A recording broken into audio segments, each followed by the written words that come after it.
le monde est en guerre. L'Asie et l'Afrique vont prendre le relais de l'Occident après le déclin. L'Afrique aura besoin d'une période de transition au cours de laquelle on va cesser de parler anglais, français, allemand, toutes les langues non africaines. Donc l'Afrique a besoin d'une reconnexion avec ses sources culturelles et linguistiques. L'Afrique a besoin de se réapproprier son patrimoine scientifique, technologique, etc.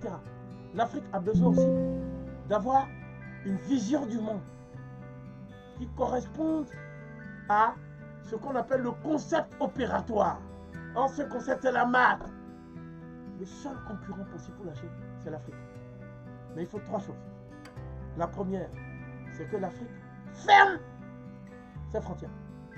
Il faut une période d'autarcie économique totale pour que l'Afrique se régénère.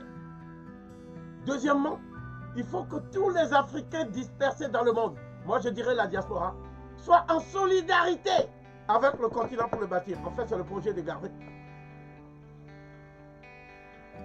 Et la troisième chose, il faut l'industrialisation de l'Afrique. S'il n'y a pas d'industrialisation de l'Afrique, il n'y aura pas un complexe militaro-industriel qui va permettre à l'Afrique d'avoir des armes qui empêchent qu'on l'agresse. Le reste, avec les ressources de l'Afrique, c'est un paradis sur terre.